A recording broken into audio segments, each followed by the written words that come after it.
안녕하세요. 오늘도 사연 살롱을 찾아주셔서 감사합니다. 저는 몇 년 전 아주 기가 막힌 일을 겪었던 하나의 엄마입니다. 모든 일이 지나고 난 지금에도 아직도 그때의 일을 생각하면 가슴이 답답해지고 온몸에 식은땀이 나는 듯해요.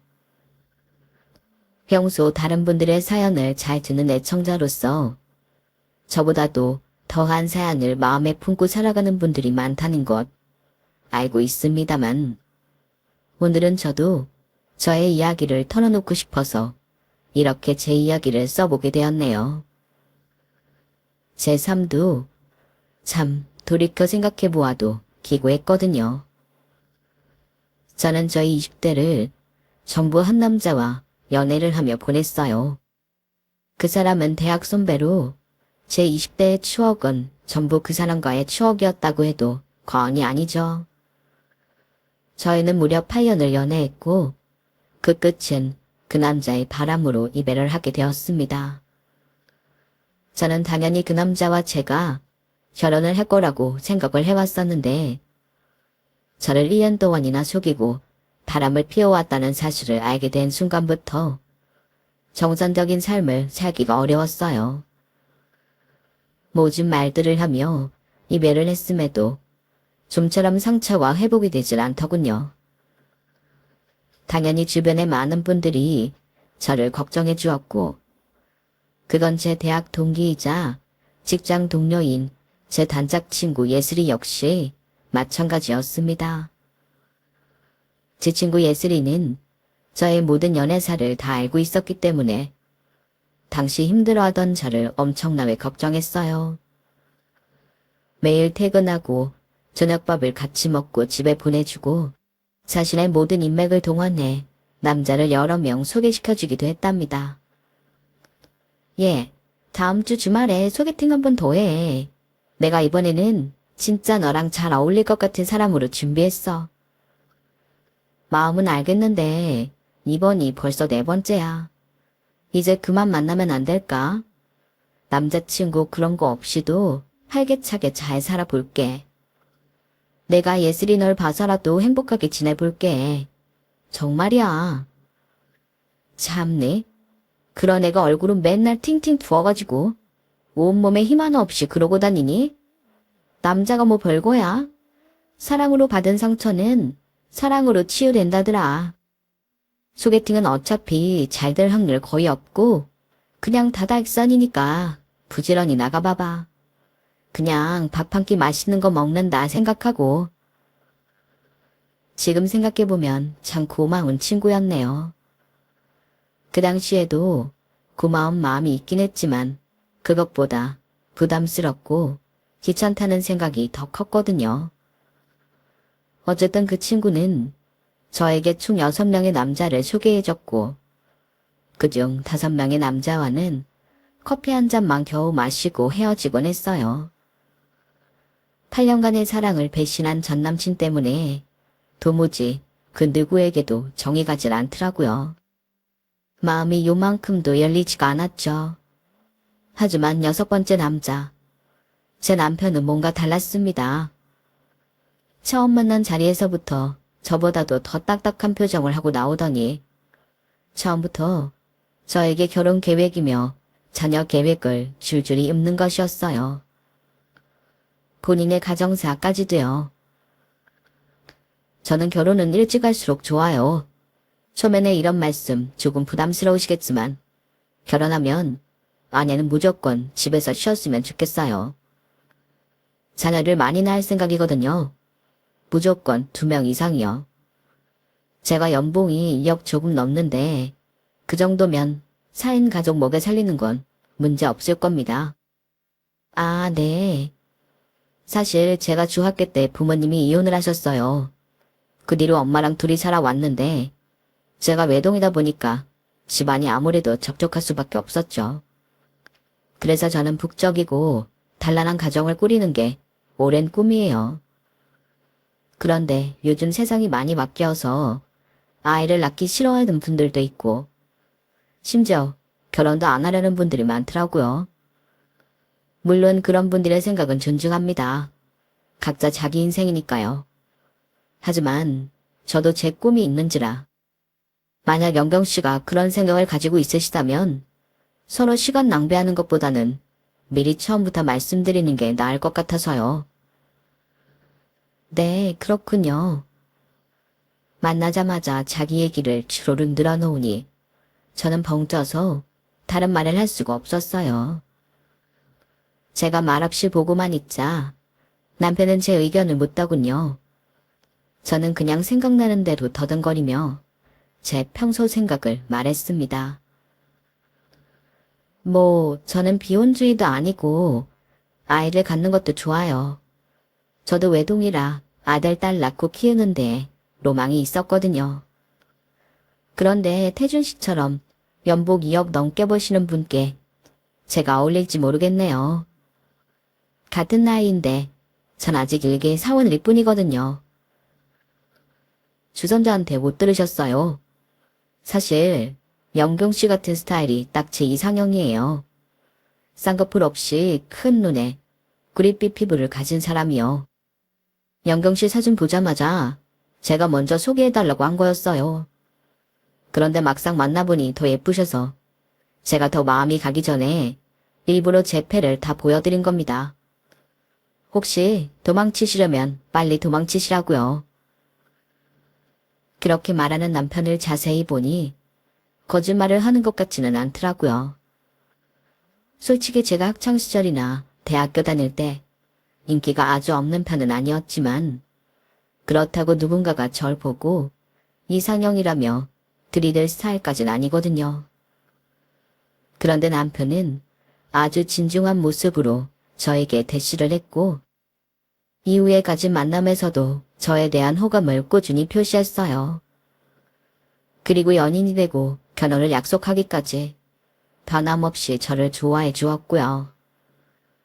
처음에는 저에게 이렇게까지 확고하게 호감을 표하는 사람이 처음이라 호기심으로 만나게 되었는데 점점 알아갈수록 제 남편은 지난 사랑에 대한 상처를 전부 잊게 해주더군요. 그래서 나중에는 저도 진심으로 그 사람을 좋아하게 되었네요. 저희는 연애한 지 6개월 만에 결혼을 약속하게 되었어요. 서로 나이도 어느 정도 찼고 결혼관부터 자녀 계획까지 의견이 잘 맞았으니까요. 결혼 소식을 듣자 친정 부모님은 연애 기간도 짧은데 너무 이르게 결정한 거 아니냐며 걱정을 하셨어요. 연애야 너희 둘이 좋으면 그걸로 끝이지만 결혼은 그게 아닌데 좀 더 진득하게 만나보고 결정해도 되지 않아? 둘 다 연애가 처음도 아니고 나이도 결혼할 나이인데 뭐. 너무 걱정하지 마. 시어머니 되실 분도 만나봤는데 너무 성격도 좋으시고 날 예뻐하셨어. 그렇다면 다행이지만 그래, 네가 어련히 알아서 잘하겠지. 우린 그저 노파심해. 맞아, 우리 영경이가 어련히 잘 알아봤으려고. 아빠도 엄마도 그냥 영경이 네가 행복하기만 했으면 해서 그래. 알아, 고마워요 두 분 다. 부모님의 걱정도 이해가 갔지만 저는 걱정시켜드리는 일 없을 거라며 두 분을 안심시켜드렸어요. 실제로 시어머니께 처음 인사드리러 갔을 때 시어머니께서는 상다리가 부러질 정도로 한 상 가득 음식을 차려놓고 저를 버선발로 맞이하셨거든요. 어머, 네가 영경이구나. 어서 와. 아우, 우리 태준이가 어디서 이렇게 예쁜 며느리를 데려왔을까? 그러시면서 식사를 할 때도 디저트를 먹으며 담소를 나눌 때도 제 손을 꼭 잡고 너무 친절하게 대해주셨죠. 너무 큰 환대에 솔직히 당황하기도 했지만 나중에 남편에게 얘기를 들어보니 시어머니도 참 기구한 삶을 사신 분이셨더라고요. 시어머니는 결혼한 지 8년 차에 겨우 남편을 임신하게 되셨다고 해요. 당시에는 임신에 대한 기준이 지금보다 더 엄격했기에 시어머니는 그 8년의 모으신 세월 동안 시집살이를 하며 버티셨다더군요. 더구나 시아버지가 큰 사업을 하는 분이셔서 더더욱 기준이 엄격했다고 해요. 그래서 남편을 가졌을 때 세상을 다 얻은 듯 행복했는데 알고 보니 시아버지에겐 이미 5개월 전에 임신한 여자가 있었다고 합니다. 시아버지는 시어머니를 내보내려고 준비하다가 시어머니의 임신 사실을 알고 두 집 살림을 하기 시작했고 시어머니는 그걸 10년도 훌쩍 넘기고 나서 알게 되셨다고 해요. 당시 중학생이었던 남편 역시 아버지에게 자신과 동갑인 또 다른 아들이 있다는 사실에 분노했는데요. 시어머니께는 자식이 남편 하나뿐이었지만 다른 여자에게는 자식이 2명이나 있었고 심지어 그 여자가 하던 사업도 승승장구하게 되면서 돈까지 많아지게 되었다더군요. 상황이 그렇게 되니 시아버지는 굳이 두 집 살림하던 걸 감추지도 사과를 하지도 않은 채 몇 억의 위자료를 껌깍처럼 던져주고 떠나버리셨다고 해요. 한순간에 남편이자 아버지한테 버려진 남편과 시어머니한테는 엄청난 상처가 생기게 된 거였죠. 그 이야기를 들은 뒤 저만 만나면 그간 아들과 둘이서만 살아오면서 딸 같은 며느리를 기다려왔다며 눈물을 훔치시는 시어머니를 보고 앞으로 정말 잘해드려야겠다는 생각이 절로 들었네요. 그래서 저도 시어머니께 일부러 더 살갑게 하며 잘해드리려고 노력했어요. 그러다 보니 결혼 준비는 오히려 더 평탄하게 흘러갔던 것 같습니다. 시어머니와 제가 친하게 지내니 당연히 생끝낼 때도 분위기가 너무 좋았고 저희 부모님도 그제서야 마음을 완전히 놓으셨어요. 그렇게 저희는 세상에서 가장 행복한 결혼식을 맞이했고 신혼 때는 정말 하루하루가 구름 위에 있는 것처럼 행복했답니다. 남편도 시어머니도 아이가 생기면 육아휴직이니 뭐니 괜히 몸 힘들게 이것저것 신경 쓰지 말고 바로 관두라고 하더군요. 집에서 편하게 태교하면서 육아도 하라고요. 그렇게 배려해 주시니 저야 당연히 감사한 마음이었어요. 하지만 예상하지 못했던 일이 벌어지게 된 거예요. 결혼한 지 1년이 되고 2년이 되어도 저희 부부에게 아이 소식이 들려오지 않았던 것이죠. 처음에는 별 부담 없이 지내던 저희는 결혼 2년 차가 되면서부터 슬슬 이상하다는 생각이 들기 시작했습니다. 시어머니 역시 점점 저희에게 아이 소식이 없냐며 묻는 횟수가 잦아지셨고요. 너희 아직 아이 소식은 없니? 혹시 시도도 안 하고 있는 건 아니지? 어머 아니에요 어머님. 노력은 하고 있는데 조금 더 시간을 두고 지켜보려고요. 아니 혹시나 네가 생각이 바뀐 건 아닌지 하고 말이야. 요즘 야근도 자주 하는 것 같던데 여자가 몸을 소중히 해야 애도 잘 들어서는 법이거든. 네 나이면 이미 노산인데 괜히 일하느라 몸이 무리를 하게 되면 아무래도 지장이 있지 않을까 싶은데 너는 그런 걱정은 따로 안 하는가 보구나. 야근이라고 해봐야 1~2시간 정도인걸요. 1~2달 정도만 바짝 바쁘고 다시 원래대로 돌아갈 거예요 어머님. 운동도 꾸준히 하고 있고 음식도 균형 맞춰 잘 먹고 있으니까 너무 염려 마세요. 너무 안 달래면 될 일도 안 돼 엄마. 너무 다붙이지 마. 요즘은 30대 후반 40대에도 출산만 잘하더만 뭘. 우리 나이에 벌써부터 노산이라는 말을 해. 괜찮아 괜찮아. 조금 늦어도 난 상관없어. 남편은 점점 조급해하시는 시어머니를 잘 달래주며 중간에서 주의를 잘해줬어요. 그런데도 시어머니는 좀처럼 마음을 내려놓지 못하시고 조바심을 내시더군요. 그동안 참아오던 게 폭발이라도 했는지 갑자기 저를 닥달하기 시작하셨어요. 저희가 결혼한 지 거의 3년이 가까웠을 때 일이었죠. 그전에도 점점 저에게 직설적으로 말을 하시더니 갑자기 제게 할 말 못할 말 해가시면서 임신을 강요하시는 겁니다. 이번 달도 아직이야? 어떻게 결혼한 지 3년이 다 되도록 임신이 안 될 수가 있어. 너 애초에 임신 가능한 몸인 건 맞니? 어디 하자라도 있는 건 아니냐고. 친정 가서 AS라도 받아올 수 있으면 그렇게 하더만. 에야, 어머님, 그게 대체 무슨 소리세요? 저희도 노력하고 있고 저희도 속상해요. 아무리 그래도 그렇지 어떻게 그렇게 말씀을 하실 수가 있어요. 노력은 개뿔이 노력이야. 허구한 날 시대에도 안 되면 되는 방법을 강구해 봐야 될 것 아니냐. 너 병원은 가봤어? 시험관이니 뭐니? 그런 거라도 시도해볼 생각을 해야지. 멍청하게 앉아서 여직 안 된 임신이 하루아침에 덜컥 되기를 바래. 안 그래도 남편이랑 얘기하고 있었어요. 남편이랑 병원 다녀올 테니 제발 진정 좀 하세요. 우리 태준이는 왜? 우리 아들은 어려서부터 내가 얼마나 귀하게 해주신 게 키웠는데 하자가 있을 리 없다. 문제가 있으면 너한테 있겠지. 왜 갑자기 우리 아들을 물고 늘어지니?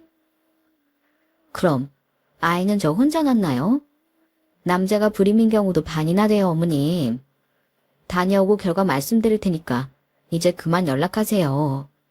저한테도 함부로 말씀하시는 거 그만하시고요.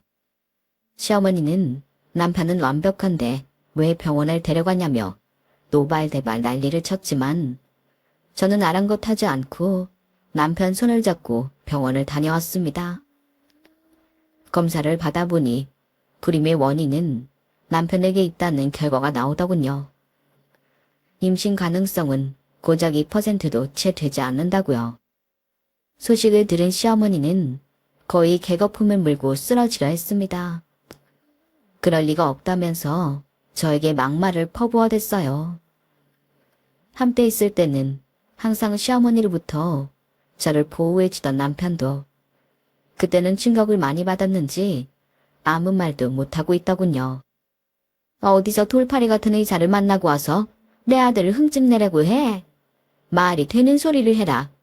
내가 어려서부터 우리 태준이 입에 들어가는 거라면 하나라도 조심해가만 먹었다.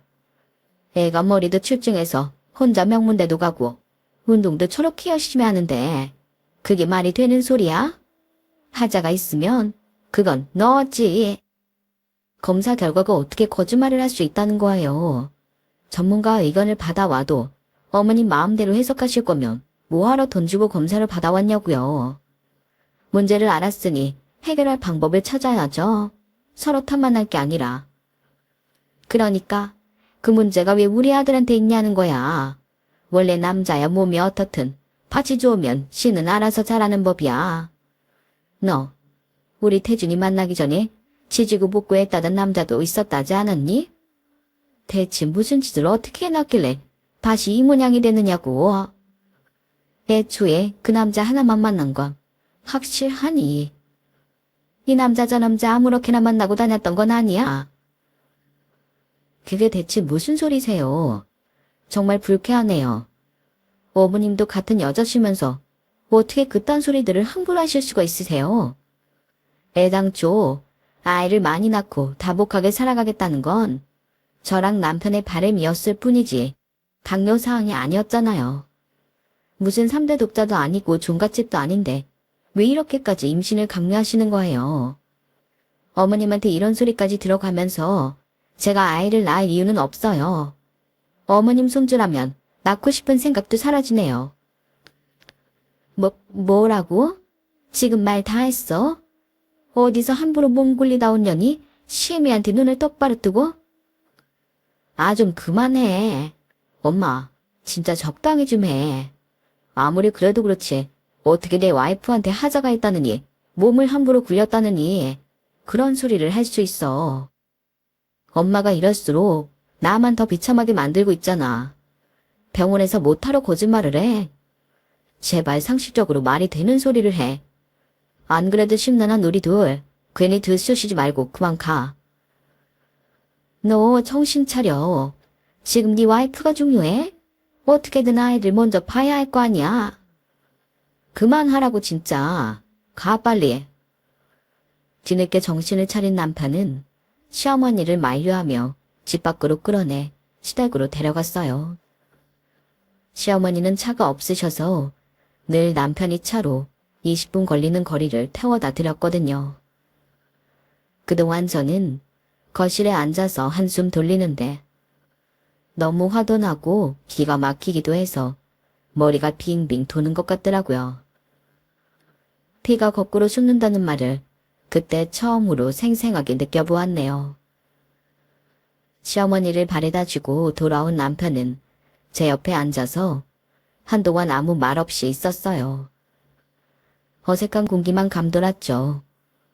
한 5분쯤 그렇게 있었을까요? 남편은 어렵게 이야기를 꺼냈습니다. 저는 생각지도 못했던 이야기를 하기 시작했어요. 사실 얼마 전에 아버지한테 연락이 왔었어. 작년에 아버지 자식들, 그러니까 내 이복 형제들이 전부 죽었다더라. 다 같이 가족여행을 간다고 해외여행을 갔는데 거기서 사고가 크게 났다는 모양이야. 같이 간 손주들까지 전부 한순간에 가버린 거지. 몇 달이나 지나서 시신을 데려왔는데 그거 보고 아줌마는 혼절하고 그 전부터 건강이 안 좋았는데 그 일로 더 악화돼서 계속 고생하다가 올해 초에 돌아가셨대. 그렇게 가족들을 다 잃고 나니까 우리한테 연락을 한 거지. 근데 갑자기 그건 왜? 왜긴 아버지 재산 때문이지. 아버지는 날 싫어해. 옛날에 엄마랑 이혼할 때 내가 엄청나게 욕했거든. 그때 나도 부모고 자시고 그런 거 눈에 뵈지도 않았으니까. 예전에 나 군대 제대했을 때도 아버지가 한번 연락했었는데 그때도 내가 엄청나게 욕했었어. 그래서인지 나한테는 재산을 물려주고 싶지 않지만 손주가 있다면 생각이 달라질 것 같다고 그러더라고. 그게 뭔 소리야. 그래서 어머님 지금 아버님 재산 때문에 나한테 임신하라고 강요하게 되셨다는 거야? 엄마는 그래. 내가 봤을 때는 아버지는 애 없어도 재산을 주고 싶어 하셔. 자기 핏줄한테 주고 싶어 하시는 건데 나랑 워낙 사이가 안 좋으니 괜히 핑계 대시는 거야. 근데 엄마는 자꾸만 그럴 리 없다고 애가 있어야 한다고 고집을 피우니까. 남편의 말을 들으니 저는 오히려 점점 머리가 차게 식는 것 같았어요. 막 결혼할 때는 우리 예쁜 며느리, 딸 같은 우리 며느리 하더니 결국은 돈 때문에 저에게 그런 막말을 퍼부으며 임신을 강요했다는 거니까요. 그리고 솔직히 그런 시어머니의 민낯을 알게 되니 아이를 갖고 싶다는 생각이 싹 사라지더군요. 그래서 당신은 어떻게든 아이가 필요하겠네. 시아버지 재산 어마어마한 돈이잖아. 아니야. 나는 당신한테 강요할 생각 없어. 그리고 아버지 재산은 없어도 돼. 이미 돈 잘 벌고 있잖아. 아버지가 정말 손주가 보고 싶어서 그렇게 말했다고 하더라도 달라지는 건 없어. 난 그 돈 애초에 필요 없으니까. 엄마 말은 그냥 무시해. 당신은 그런 거 신경 쓰지 마. 남편은 그렇게 말해줬지만 저는 기분이 나아지지 않았어요. 오히려 이야기를 듣고 나니 전보다도 더 아이를 가지기가 거북스러워지더군요. 애를 가지고 장사하는 것도 아니고 내 임신 여부에 따라 몇십억이 왔다 갔다 한다고 하니 불편하고 부담스럽기만 했어요. 저는 시아버지를 한 번도 만나본 적도 없지만 굳이 있지도 않은 손주 얘기를 꺼내며 꼬장을 부리는 것도 제 상식으로는 이해가 가지 않았습니다. 원치도 않는 재산 문제로 머리만 더 아파진 저는 한동안은 남편을 쳐다도 보지 못했어요. 전처럼 아이를 가지려는 노력도 하질 못했죠.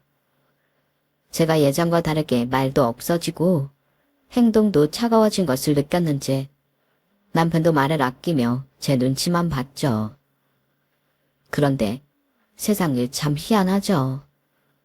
그 일이 있은 지 얼마 지나지 않아서 저는 그렇게 안 되던 임신이 덜컥 되어버린 거예요. 심지어 자연 임신이었습니다. 처음엔 헌절기고 스트레스 받는 일이 많아서 몸살이도 났나 싶어서 주사를 맞으러 병원을 찾았는데 거기서 뜻하지 않게 임신 사실을 알게 된 거였어요. 지나고 나니 아이에게 미안하지만 당시 저는 기쁜 마음보다는 황당하고 떨떠름한 마음뿐이었죠. 그렇게 바라고 바랄 때는 죽어라고 안 되던 임신이 하필이면 임신하고 싶은 마음이 싹 사라진 그 타이밍에 되다녀. 어쨌든 남편에게는 이 사실을 알려야 했으니 그날 저녁 저는 남편이 들어오자마자 얘기를 했어요. 임신 8주 차라고요. 놀라지 말고 들어. 나 오늘 병원 다녀왔어. 임신 8주 차래. 뭐? 남편은 벙찐 표정으로 저를 돌아봤어요. 저도 믿기지 않았으니 남편이라고 오죽했겠어요. 임신 8주 차라고. 나도 당황스럽네. 몸살이라도 걸린 줄 알았는데 갑자기 임신이라 그래서. 근데 남편은 저를 가만히 쳐다만 볼 뿐 아무 말도 하질 않더군요. 그러더니 벗어두었던 자켓을 다시 들고 집 밖으로 나가버린 겁니다. 그때까지만 해도 저는 남편이 갑작스러운 소식에 놀랐다고만 생각했어요. 그런데 남편은 10분쯤 후에 온몸에 담배 냄새를 가득 풍기면서 들어오더군요. 그러더니 대뜸 저에게 이렇게 물어봤습니다. 누구예요? 뭐? 아버지 재산 이야기 듣자마자 임신 8주 차라니. 지금 그걸 나더러 믿으라고? 당신 같으면 믿어지겠어? 남편의 차가운 말투에 저도 갑자기 정신이 번쩍 들더라고요. 남편 입장에서는 그렇게 비춰질 수도 있겠구나 싶은 생각이 들긴 했습니다. 하지만 동시에 서운하기도 했죠. 아무리 그래도 그렇지 어떻게 임신했다는 아내한테 내뱉은 첫마디가 누구 애냐는 질문일 수가 있냐고요. 그래, 타이밍이 이상하긴 하네. 근데 사실인 걸 어떡해? 그럼 내가 당신 아버지 재산이 탐나서 어디 나가서 다른 남자라도 만났다는 거야? 병원에서는 임신 확률이 2%도 안 된댔어. 지난 3년 동안 그 2% 근처에도 못 가다가 갑자기 아버지 재산 얘기에 그 확률을 뚫고 임신이 됐다는데 내가 바보도 아니고 그걸 가만히 앉아서 그렇구나 하고 있으라는 거야? 아, 그러네. 내가 생각해도 어이가 없네. 근데 사실인 걸 어떻게 해? 애 낳고 나서 유전자 검사라도 해보던지. 그럼 확실해질 거 아니야. 당신 참 뻔뻔하다. 당당한 거지. 난 잘못한 게 없으니까. 저는 일부러 남편 눈을 똑바로 바라보며 잘못한 게 없다고 얘기했어요. 그러자 남편은 제 눈을 피하더니 아예 집 밖으로 나가버리더군요. 그리고 그날도 그 다음 날도 집에 들어오질 않았어요. 저한테 연락 하나도 하질 않았죠. 제가 먼저 전화를 해도 받지도 않았어요. 저는 그렇게 이틀 동안 집 안에 버려지게 되니 엄청나게 화가 나더군요. 처음에는 남편 입장도 그럴 수 있겠다고 생각했는데 제가 부끄러운 짓을 한 적이 없다고 얘기를 해도 남편은 들어주지도 않으니 저도 남편에 대한 신뢰가 완전히 무너졌어요. 그리고 그때서야 이혼을 생각하게 됐죠. 막말로 남편이 저보다 돈을 잘 벌고 시아버지 재산도 서민인 제 입장에서는 어마어마한 돈이 맞았지만 그렇다고 저희 집이 가난한 건 아니었거든요.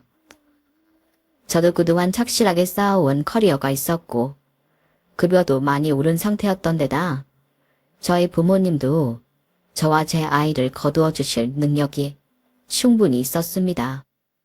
아이를 출산하고 나면 그깟 친자 검사 따위 100번이라도 받아줄 수는 있었지만 예초에 그런 더러운 누명을 쓰고 있을 이유가 없었어요. 그래서 저는 남편이 없는 그 시간 동안 중요한 짐을 친정으로 미리 다 보내고 이혼에 대한 마음을 거의 굳혔어요. 주말이 돼서야 남편은 집 안으로 기어 들어오더니 여전히 아무 말도 하지 않았습니다. 저는 그 꼬라지를 더 보기 싫어서 이혼 이야기를 꺼내려고 했는데 어떻게 알았는지 시어머니가 찾아오시는 거예요.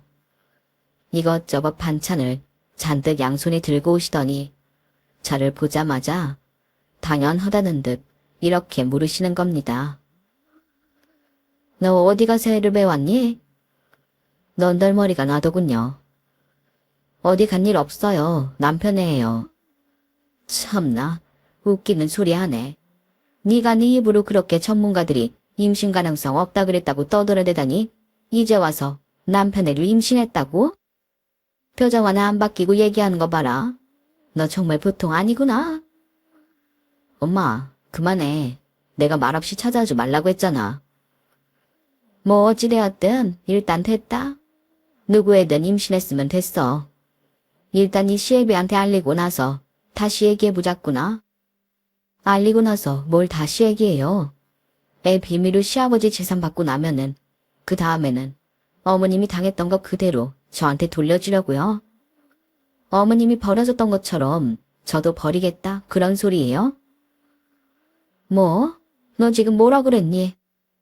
남편이 난임이라고 떡하니 나와 있는 검사 결과지도 안 믿던 당신이 내가 친자 검사를 해온다고 한들 그 검사 결과지를 믿을 리가 있겠냐고요. 결국 돈은 돈대로 취하고 당신 남편한테 당했던 것처럼 나한테 그대로 돌려줄게 뻔하잖아요. 너 말 다 했어? 이게 뚫린 입이라고? 어디서 그딴 소리를 내뱉어? 아직 말 다 안 했어요. 저 이혼할게요. 애 낳기 전에 지금 당장이요. 제가 이혼하겠다고 하니 시어머니도 남편도 뚝 멈춰서서 저를 봤어요. 뭐? 당신 지금 그게 무슨 소리야? 내가 할 말은 끝났어. 일주일 내로 도장 찍을 테니 그리 알아. 갑자기 이러는 게 어딨어. 당신 이혼이 그렇게 쉬운 줄 알아? 애 갖고 장사나 해먹으려는 당신 엄마도 미쳤고 자기 재산 가지고 가족들 간이나 보는 당신 아빠도 제정신 아니야. 당신마저도 나를 안 믿는데 내가 못하러 이런 취급받으면서 이 집에 애를 낳아야 해? 나는 당신들한테 내 결백을 증명할 이유도 없고 필요도 없어. 애 아빠가 누구라고 생각하든 당신들 마음대로 생각해. 확실한 건 이 애 엄마는 나야. 그러니까 내 마음대로 하겠어. 재산 그딴 거 바라지도 않으니까 난 내 집에서 이 애 낳을 거야. 알아들었으면 이혼 소리에 도장 찍을 준비도 하고 있어. 저는 벼르고 벼르던 이혼 이야기를 꺼냈고 남편과 시어머니는 당황해서 아무 말도 못하더라고요. 저는 어차피 말할 거 오히려 시어머니가 와서 한꺼번에 얘기가 되니 편하다는 생각마저 들었어요. 마음이 후련해졌죠. 미리 싸두었던 가방을 가져와서 미련 없이 현관문을 나서려는데 갑자기 시어머니가 제 바지가랑이를 붙잡고 늘어지는 겁니다. 그건 저도 예상치 못했던 일이라 당황스럽긴 했어요. 예, 아가, 우리가 다 잘못했다. 내가 잘못했어. 응? 네 말대로 이겐 너무 희박한 일이긴 했잖니. 너무 기적 같은 일이라 믿기가 어려웠을 뿐이지 너를 의심한 건 아니란다. 그게 누구에든 뭐가 중요하니? 네 말대로 애 엄마는 네가 확실하잖아. 우리 며느리 내가 다 잘못했다. 이 시애미가 다 잘못했어. 우리 며느리 알면 당연히 우리가 키워야지. 애 아빠가 누구든 그런 거 중요하지 않아. 추하네요 진짜. 지금 당신이 무슨 소리를 하고 있는지 아시기나 해요? 이거 놓으세요. 전 이제 이 제정신 아닌 집안에서 좀 나가고 싶어요. 더 이상 여기 못 있겠어요. 저까지 정신병 걸릴 것 같아요. 두 번 다시 이쪽 집안 사람들이랑은 얼굴 보기도 싫네요. 여보, 나랑 한 번만 제대로 얘기 좀 해. 여보. 저는 저를 붙잡고 애원하는 두 사람을 뿌리치고 도망치듯 그 집을 나와버렸어요. 조금이라도 민기적댔다간 도로 붙잡혀 들어갈 것 같더라고요. 저는 그 길로 친정집으로 들어갔습니다. 자초지종을 들은 친정부모님은 어마어마하게 화를 내셨어요. 뒤늦게 남편이 친정까지 찾아와 저에게 미안하다며 애원을 했죠. 정말 미안해. 내가 다 잘못했어. 나도 그땐 제정신이 아니라서 그랬어. 내가 난임이라는 사실을 받아들이기도 어려운데 10년 만에 아버지도 연락도 오고 엄마도 성화시고 하나같이 극단적인 상황만 벌어지니까 나도 그때는 정신을 못 차리겠더라. 그래도 내가 당신을 그렇게 내버려 뒀으면 안 됐는데 내가 잘못했어. 제발 이혼만은 하지 말아주라. 응? 나도 그딴 재산 다 필요 없어. 애 아빠가 내가 아니어도 나는 상관없어. 나는 당신만 있으면 돼. 우리 둘만 행복하게 살면 그만이라고. 거봐. 당신은 지금도 나를 못 믿고 있잖아. 나는 당신 집안 싸움에 휘말리고 싶지 않아. 날 믿지도 못하는 당신 옆이라면 더더욱 그런 험한 꼴 갚을 자신이 없어. 그깟 돈 때문에 몸 파는 여자 취급당하면서 그렇게 지내고 싶지 않다고? 내 마음은 변할 일 없으니까 빨리 도장이나 찍어. 난 더 할 말 없어. 여보, 제발. 내가 평생 당신한테 숙제하면서 그렇게 살게. 제발 한 번만 더 기회를 줘. 제발. 남편은 제 단호한 말에도 좀처럼 갈 생각을 안 하고 버틴기더군요. 그러자 안에서 얘기를 다 듣고 있던 저희 아빠가 구둣주걱을 들고 나오셔서 남편을 사정없이 때리며 쫓아냈어요. 너희 시끼, 내가 행동을 똑바로 했으면 일이 이 지경이 됐겠어? 이 썩을 놈의 시끼, 네가 처신을 잘 못하니까 사부인도 고삐가 풀려서 내 딸한테 못할 짓 하는 거 아니냐. 네가 뭘 잘했다고 여기까지 찾아와서 땡깡을 부려? 당장 썩 꺼져. 우리 딸 아직 안정기에 접어들지도 못했는데 니까짓 게 뭐라고 애를 밖에 세워두고 이렇게 스트레스를 주냔 말이야. 당장 꺼져. 가서 이혼 소리에 도장이나 찍어. 남편은 결국 아빠한테 흠씬 두드려 맞으며 집으로 돌아갈 수밖에 없었고 열흘 정도가 지난 후에 이혼 소리에 도장을 찍더군요. 저는 그렇게 남편과 이혼을 하게 되었어요. 법적으로 남남이 되니 속이 홀가분해지더라고요. 저는 그간 쌓아왔던 연차 등 쓸 수 있는 휴가를 최대한 끌어와서 최대한 안정을 취했어요. 임신 초기에 워낙 사건들이 많았어서 아무래도 걱정이 많이 되었거든요. 다행히 저는 건강한 아들을 출산할 수 있었고 친정 부모님과 함께 아이를 잘 키울 수 있었어요.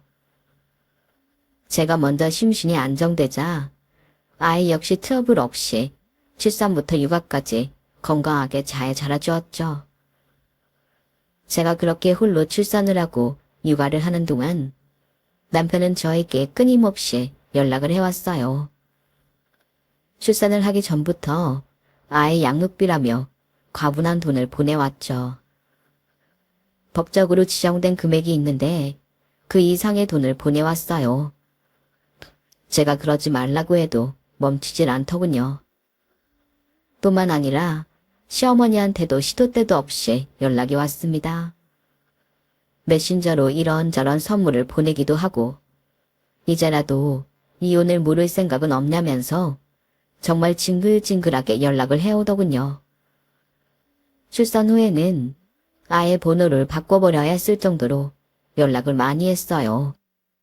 연락처를 바꿔도 남편은 어떻게 알았는지 계속 메신저를 보내왔지만 다행히 시어머니한테는 더 이상 연락이 오지 않았죠. 그런데 육아휴직이 끝나고 회사를 다니던 저에게 어느 날 남편이 찾아왔어요. 직접 얼굴을 본 건 3년 만이었죠. 남편은 최대한 단정하게 꾸민 티가 났는데도 얼굴이 많이 상한 티도 나더라고요. 연락도 없이 회사 앞에서 기다리고 있길래 저도 조금 놀라긴 했네요. 당황한 티를 숨기고 굳은 얼굴로 왜 왔냐 물으니 남편은 자기한테 딱 2시간만 달라며 부탁했습니다. 그래서 저희는 근처 카페로 가 이야기를 나누게 되었는데요. 무슨 일인데 자리까지 잡고 이야기를 해. 당신한테 마지막으로 꼭 이야기하고 싶었어. 나 예전 일 정말 많이 후회하고 있어. 엄마는 계속 다른 여자라도 만나보라고 성화신데 나는 도저히 당신 아니면 안 되겠어서 그래. 당신만 허락해준다면 우리 엄마 아버지랑 연 다 끊고 나는 당신만 보고 살고 싶어. 요즘은 2분 다 얼굴 볼 때마다 돈 얘기밖에 안 하니 나도 더 이상은 못 견디겠어. 부모 자식 연이 그렇게 쉽게 끊어지는 줄 알아? 우리가 어떻게 헤어졌는데 내가 다시 당신을 믿을 수가 있겠어. 당신이 날 못 믿었던 것처럼 나도 당신 믿는 거 쉽지 않아. 이미 애를 돈벌이 수단으로 본 순간부터 우리 사이는 영영 깨진 거야. 내 아들 그냥 당신의 아닌 걸로 하자. 진실 여부가 뭐가 중요하겠어. 이 문제로 몇 년째 신랑이 버리는 거 그만할래. 나도 지칠 대로 지쳤어. 당신이 그런 마음이라고 해도 나는 당신의 집안이랑 더 이상 엮이고 싶지 않다고 수없이 말했잖아. 애 때문이 아니야. 정말이야. 물론 내가 당신한테 신뢰를 잃었다는 거 알아. 그래서 오늘 보자고 한 거야. 이번 주 토요일에 여기로 와줄 수 있겠어? 내가 당신 편이라는 거 제대로 보여줄게. 와서 당신이 직접 보고 판단해봐. 내가 한 번 더 믿을 수 있는 놈인지 아닌지. 그러면서 남편은 무슨 식당 명함을 하나 내밀더군요. 딱 봐도 굉장히 고급진 레스토랑인 것 같았어요. 남편은 그날 헤어진 이후에도 저에게 메신저로 장소와 시간을 한 번 더 보내줬어요. 저는 남편이 그렇게까지 진지하게 이야기를 하니 한 번쯤 가볼까 하는 생각이 들었죠. 안 그래도 남편이 이혼 후 3년 동안 한결같이 저에 대한 마음을 표현해와서 마음이 약해진 부분이 있기도 했거든요. 남편을 만났던 이야기를 들은 부모님은 걱정을 정말 많이 하시며 꼭 가야겠냐고 저를 말리셨지만 저는 한 번은 다녀와야겠다고 부모님을 설득시켰습니다. 별일 없을 거야. 너무 걱정하지 마요. 그래도 그 집안이 조금 이상한 집안이어야지. 요즘 세상도 험한데 괜히 이상한 꼴 당하면 어쩌려고 그래. 미리 알아보니까 그 식당 안 그래도 유명한 곳이고 근처에 번화가라 사람도 많이 다니는 곳이라 괜찮아. 그리고 그 사람들이 아무리 이상한 사람들이라도 심하게 해코지할 사람들은 아니야. 너무 걱정하지 마. 금방 다녀올게.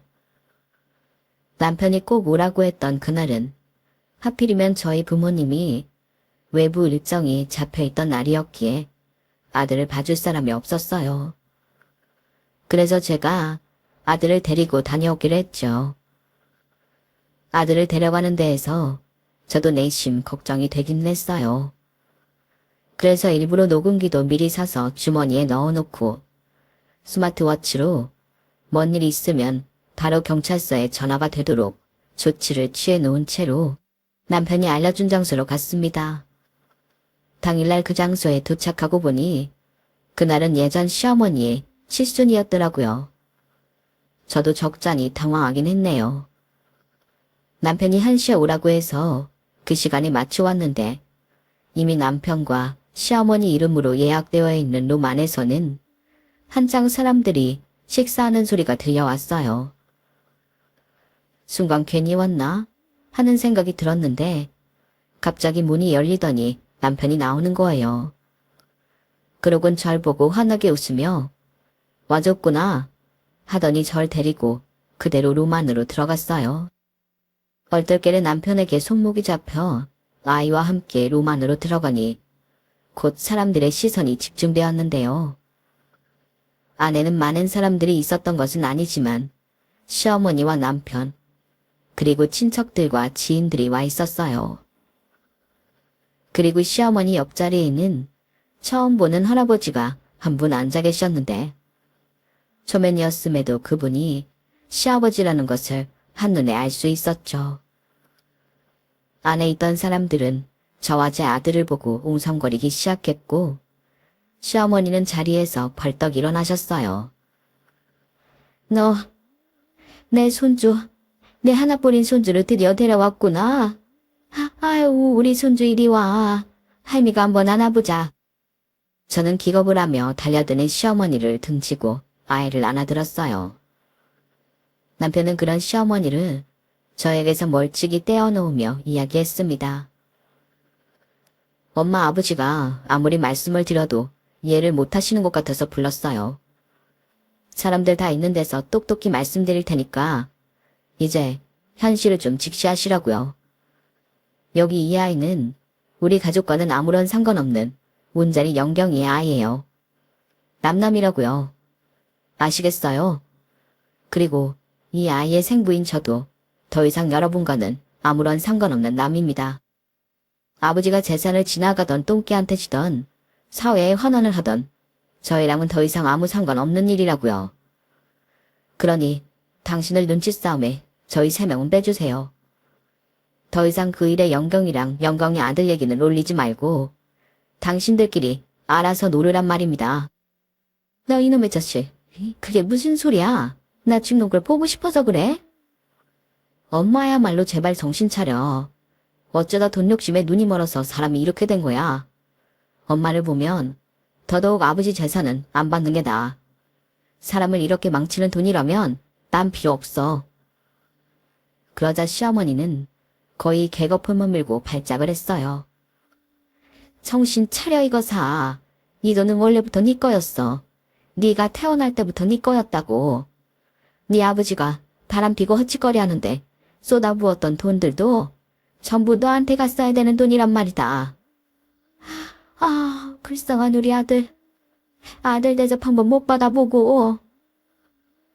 그러더니 시어머니는 눈이 벌겋게 충혈된 채 저에게 삿대질을 하며 소리치는 거예요.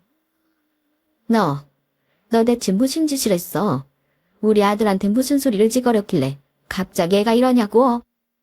거지처럼 살 거면 너 혼자 그럴 것이지 왜 불쌍한 우리 아들을 건드리냐고. 내 아들이 너 아니면 아이 볼 여자가 없을 줄 알아? 그만하라고. 다시는 영경이한테 그딴 식으로 얘기하지 마. 알겠어? 아버지 돈은 언제나 아버지 거였지. 내 거였던 적은 단 한 번도 없었어. 내가 이래서 본 내 돈이라고. 엄마 그 욕심 때문에 나는 하나뿐인 아내도 잃었고 아들도 잃었어. 그까지 돈 때문에. 이젠 엄마가 하나뿐인 아들을 잃을 차례야. 아버지도 똑똑히 들어요. 오늘 이후로 저한테 더 이상 연락하지 마세요. 전 오늘부로 엄마 아버지 아들 아닙니다. 그 말을 끝으로 남편은 저와 제 아들을 데리고 그곳을 나와버렸습니다. 주차장에 도착해서야 남편은 어쩌서 고맙다며 이런 꼴을 보여서 미안하다고 사과를 했어요. 자신이 생각한 최선의 방법은 이것뿐이었다면서 자신은 정말로 부모님과 의절을 했으니 이제 제 선택만 기다리고 있겠다고 하더군요. 그리고는 저와 제 아들을 친정까지 태워다 주었죠. 그날 이후로 남편은 주말마다 저와 제 아들을 보러 놀러오고 있어요. 매번 올 때마다 꽃다발에 화장품에 가방에 애 선물보다도 제 선물을 잔뜩 들고 오길래 그럼 안 만나겠다고 했더니 그제서야 빈몸으로 오더군요. 남편이 그렇게 주말마다 온 지도 1년이 지났어요. 그 사이 저희 아들은 아빠와 많이 친해져서 이제는 셋이서 어딜 가든 저희는 영락없는 화목한 가정처럼 보인답니다. 그도 그럴 것이 아들은 제 아빠를 붕어빵처럼 닮았거든요. 남편은 저에게 재혼에 대한 이야기는 꺼내지 않았어요. 강요하지 않겠다면서요. 하지만 남편의 변함없는 모습에 사실 저는 고민이 많이 되네요. 친정부모님은 급하게 생각할 거 없다며 저를 말리셨지만 만약 재혼을 할 거라면 적어도 아이가 초등학교 입학하기 전에는 하고 싶거든요. 남편만 보면 재결합 쪽으로 마음이 기울다가도 시댁을 생각하면 또다시 가슴이 답답해져서 제 고민이 끝나지가 않네요. 천륜이라는 게 그렇게 쉽게 끊어지는 것이 아니잖아요. 혹시 여러분들의 의견은 어떠신가요? 제가 이 남자 한 번 더 믿어도 될까요? 여러분의 진심 어린 조언 부탁드리며 사연을 마치겠습니다. 여러분, 사연 댓글에 응원과 현명한 조언 부탁드려요. 좋아요와 구독은 저에게 큰 힘이 됩니다. 오늘도 좋은 일 가득하세요.